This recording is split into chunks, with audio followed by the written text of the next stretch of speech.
Seated एमपीटेड REET exam में यदि आपका देखिएगा अपने लैंग्वेज फर्स्ट और लैंग्वेज सेकंड इंग्लिश को सिलेक्ट किया है तो बिल्कुल आप सही जगह है। देखिएगा इंग्लिश पैडागोगी को इतने सरलतम तरीके से यह कोर्स जो है तैयार किया गया है कि आप 15 में से 15 नंबर जो है पूरे के पूरे ला सकते हैं।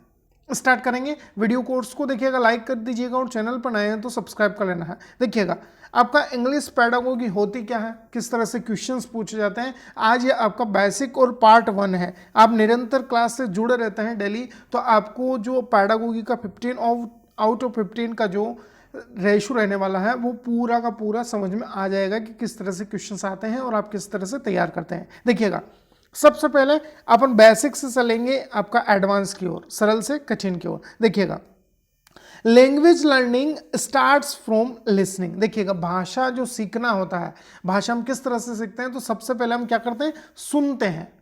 ऐसा समझ में जब हम छोटे होते हैं बिल्कुल तो माता पिता जो भी कन्वर्सेशन करते हैं उसको हम सुनते हैं। तो भाषा सीखना कहाँ से प्रारंभ होता है, सुनने से। आगे आपका लैंग्वेज स्किल्स में या आपको मिलेगा लिसनिंग जो वर्ड दिया है या अकॉर्डिंग टू ग्लीसन। अब देखिएगा ग्लीसन महोदय क्या कहते हैं, language is the one of the most important and characteristics form of human behaviour. मतलब मानव व्यवहार का सबसे महत्वपूर्ण और आपका विशेषतम जो रूप है वो आपका भाषा को इन्होंने बताया है कि भाषा जो है मानव व्यवहार में सबसे ज़्यादा महत्वता रखती है।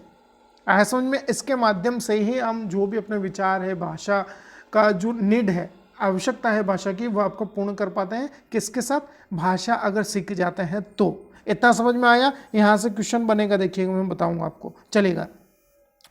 Language is a medium through which one can express once ideas thoughts and feeling. जैसा मैंने अभी बताया कि भाषा ही एक ऐसा सशक्त माध्यम है जिसके माध्यम से हम अपने विचार, जो भी आइडियाज़ है हमारे या कोई भी हमारी फीलिंग्स है उनको हम शेयर कर सकते हैं। किसके माध्यम से, लैंग्वेज या भाषा के माध्यम से। अब देखिएगा आपका क्वेश्चन कहाँ से बनेगा, मैं आपको सभी क्वेश्चंस आपका स्टेप बाय स्टेप बताऊंगा ताकि आप 15 में से 15 लें। देखिएगा यहाँ पर एक पॉइंट दिया है, इंडिया शोज लिंग्विस्टिक डाइवर्सिटी। मतलब भारत के अंतर्गत विविध भाषाएं हैं।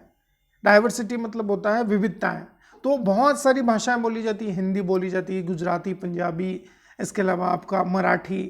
तो इस तरह से आपको बहुत सारे लिंग्विस्टिक डाइवर्सिटी मतलब भाषा विविधता है भारत में।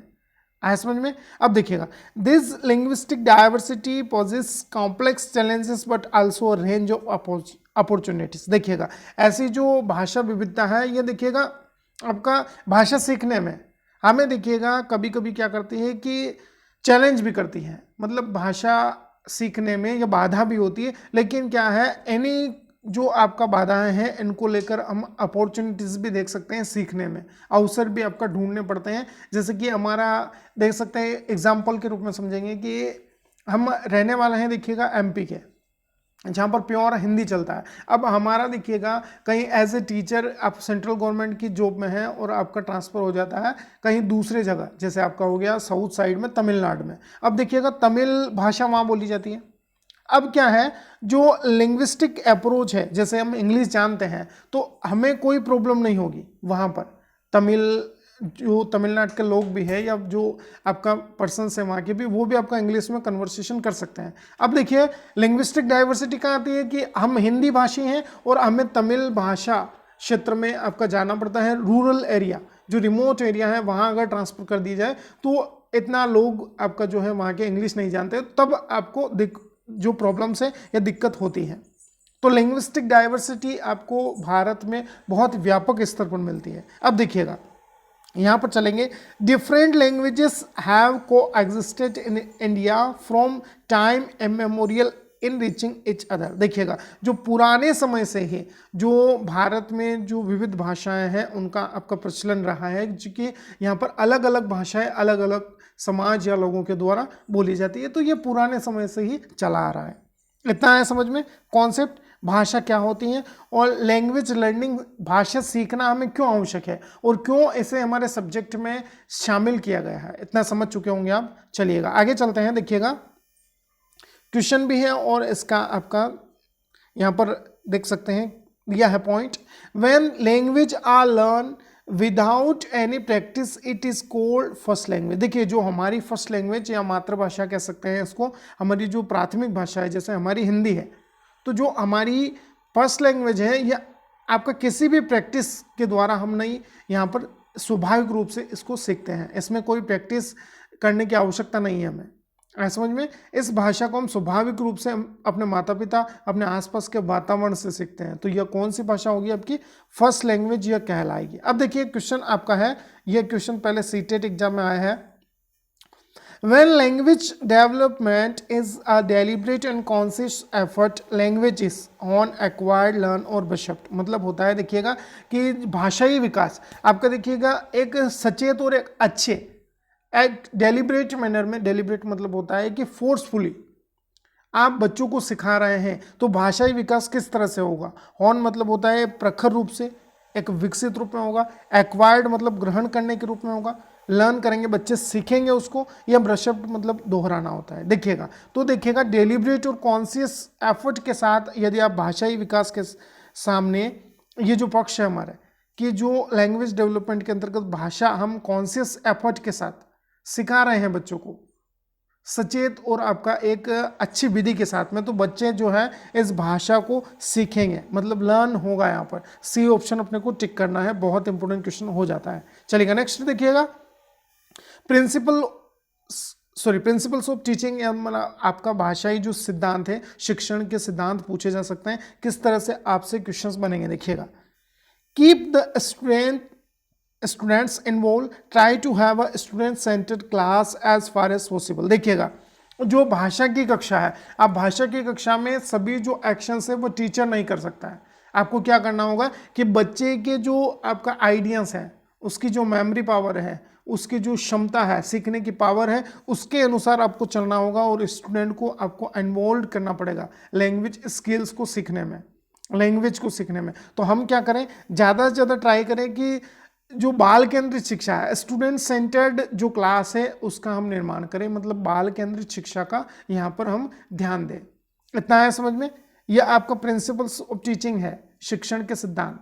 अब देखिएगा, the child has the more following order in acquiring the 4 skills of language, listening, speaking, reading और राइटिंग। देखिएगा अब जैसे कि एक टीचर है, जैसे इंग्लिश का ही टीचर ले लीजिए, अब वो क्या करेगा कि बच्चे को ज़्यादा से ज़्यादा वैसे वातावरण में रखेगा जहाँ बच्चा जो है आपका जो चारों बेसिक स्किल्स है लैंग्वेज सीखने की, जिसमें लिसनिंग आता है, सुनना, बोलना, पढ़ना और लिखना, इनको आपका सीखेगा। LSRW जिसे हम कहते हैं, आपने सुना होगा। तो पैडागोगी में देखिएगा स्किल्स ऑफ लैंग्वेज या लैंग्वेज की जो कौशल्स हैं या स्किल्स कहेंगे, उनको सीखने के लिए सबसे महत्वपूर्ण आप इन्हीं 4 जो स्किल्स है या कौशल है, इन पर भाषाई जो कौशल है इन पर आप ध्यान देंगे। आया समझ में, ये इतना बहुत इंपॉर्टेंट हो जाता है, क्वेश्चन यहाँ से बनेंगे आपका। आया समझ में, देखिएगा एक क्वेश्चन पढ़ते हैं, लैंग्वेज इज नॉट। अब देखिएगा भाषा यहाँ पर क्या नहीं है, सामाजिक नहीं है, सांकेतिक नहीं है, आर्बिट्रेरी मतलब होता है कि मन माने ढंग से इसको हम पढ़ सकते हैं, आर्बिट्रेटरी मतलब होता है कि हम पढ़ सकते हैं इसको, या फिर आपका इंस्टिक्टिव मतलब स्वाभाविक। तो देखिएगा भाषा यहाँ पर क्या नहीं है, भाषा को हम सीखते हैं, आया समझ में, तो इंस्टिक्टिव नहीं होगी, स्वाभाविक नहीं होगी। हम इसे दूसरों से आपका सुनकर सीखते हैं। स्वाभाविक रूप से कोई बच्चा देखिए पैदा होते ही बोलने नहीं लगता है, आया समझ में, तो यहाँ पर इंस्टिक्टिव नहीं होगा। आर्बिट्रेटरी सेंस मतलब यहाँ पर कहा है कि बच्चे को माता पिता सिखाते हैं, क्यों? क्योंकि वो अपनी जो आवश्यकताएं हैं उनको पूर्ण करने के लिए भाषा के माध्यम से ही लैंग्वेज एक्सप्रेशन जो देगा, उसी के माध्यम से उसकी आवश्यकताएं पूरी होगी। आए समझ में, स्वाभाविक नहीं होती है। आए समझ में, इसको हम एक्वायर्ड करते हैं, मतलब सीखते हैं, ग्रहण करते हैं भाषा को। चलिएगा नेक्स्ट देखिएगा, अब देखिएगा आपका इंपॉर्टेंस ऑफ इंग्लिश लैंग्वेज, मतलब अंग्रेजी भाषा का क्या महत्व है। तो English is an international language, मतलब एक अंतर्राष्ट्रीय भाषा है। It establishes contact between different Nations of the world. अब देखिएगा जो दूसरे राष्ट्र हैं या विश्व के दूसरे राज्य या राष्ट्र देश कह सकते हैं, उनके साथ इंग्लिश क्या करती है, हमें अगर इंग्लिश आती है तो यह हमारा कॉन्टैक्ट को वहाँ पर आपका इस्टेब्लिश करती है, मतलब हमारे संपर्क को बढ़ाती है। इसलिए आपका भारत में इंग्लिश को आपका इंट्रोड्यूस किया गया है। इतना आया समझ में। चलिएगा, क्वेश्चन कहाँ से बन सकता है, देखिएगा सेकंड लैंग्वेज के लिए यहाँ पर क्वेश्चन पूछा है, reading English as a second language means. अब देखिएगा जो द्वितीय भाषा के रूप में हम अंग्रेजी को पढ़ा रहे हैं, तो यह आपका इसका आशय या मतलब क्या है। रीडिंग अलाउड, आप जोर से पढ़ेंगे इसको। रीडिंग फॉर अ ग्रामर, आप व्याकरण के लिए सीख रहे हैं या पढ़ रहे हैं इसको। मीनिंग मेकिंग, मतलब आप कुछ मीनिंगफुल करना चाहते हैं इससे। या फिर decoding of letters and words. तो देखिएगा हमारे लिए इंग्लिश को सेकंड लैंग्वेज के तौर पर ट्रीट करना, केवल decoding of letters and words मतलब होता है कि आप व्याख्या कर रहे हैं, उनको सीख रहे हैं, ऐसा समझ में, इतना ही मतलब है बस। लेटर्स और वर्ड्स को डिकोड करना आपका English as a second language हम ट्रीट करते हैं, इतना आया समझ में। ये देखिएगा आपका कुछ बेसिक कॉन्सेप्ट दिए हैं, जहां जहां से आप देखिएगा इस टॉपिक को अच्छे ढंग से समझ लेते हैं तो जो आने वाले जो क्वेश्चंस रहेंगे आप उनको अच्छे तरीके से समझ पाएंगे। ये बेसिक है बिल्कुल। देखिएगा the way through which the art of using skill and practice is given to learn it then it is called language. अब देखिएगा जो भाषाई कौशल और जो अभ्यास के माध्यम से हम सीखते हैं वही आपका क्या है, भाषा है। आज समझ में, जहाँ पर हम जो भाषाई कौशल है उनका प्रयोग और जो अभ्यास के माध्यम से हम बार बार प्रैक्टिस करते हैं, यही आपका लैंग्वेज में फ्लुएंसी या दक्षतापूर्ण जो हमारा भाषाई विकास है उसको पूर्ण करने में मदद करता है। अब देखिएगा, अब एक क्वेश्चन आपसे पूछा जाता है कि बाइलिंगुअल मेथड क्या होता है।